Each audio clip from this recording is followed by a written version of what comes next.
Diana Kelley, let's start with passwords. Why are passwords terrible? Passwords are problematic, and the reason is that people have a hard time remembering large, difficult to remember, complex strings of letters and characters and numbers. So that's problem A, just getting a really good, strong password, really hard. Problem B, we're expecting people to know, depending on who you are and how you're interacting with the internet, possibly hundreds of different passwords. You have to remember passwords at work. You have to remember them for the different personal things that you do on the internet, the places that you shop. So you put those two together, hard to remember, and we have a lot of them, and suddenly you've got a bit of a combustion. So what's the solution? Biometrics? Well, it's a combination. One is to use something that can help you generate pseudo-random, hard to remember hard to hack passwords, and they will be probably hard to remember, and then store them securely in a password locker. But the real thing that Microsoft is working on is to reduce and eliminate passwords as much as possible, which does mean using biometrics.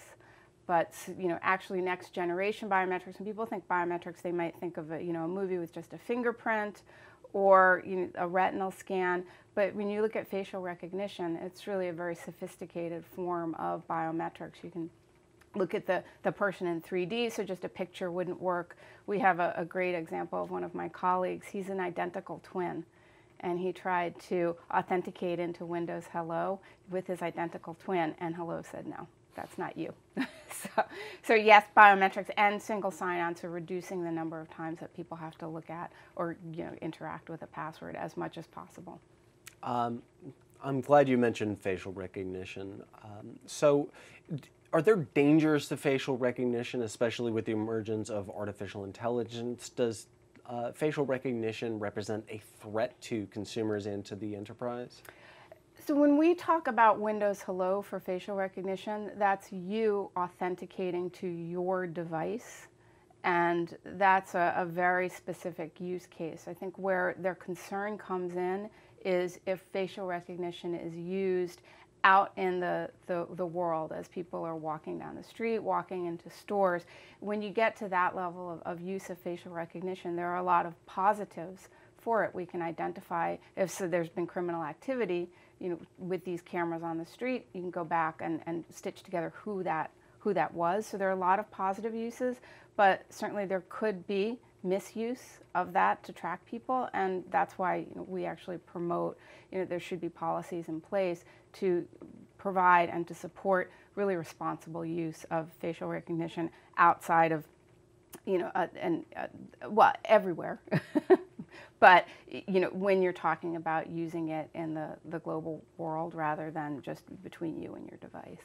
What are some, not the known threats, but what are some of the emerging threats facing the enterprise? The emerging threats are an evolution of the current threats. So the core threat is that there are criminals who are trying to get access to our data, our systems, and our devices in order to monetize them. Whether they're going to sell our intellectual property, try and get into our bank accounts and transfer money, or just use our systems for the processing power as part of a larger, botnet doing something like cryptocurrency mining. So that's the problem. They're trying to get our stuff, get value out of us, monetize us. So large companies and small companies all need to take steps to ensure that they've built security into their systems and have resilient systems where they can identify attacks quickly and mitigate and control them.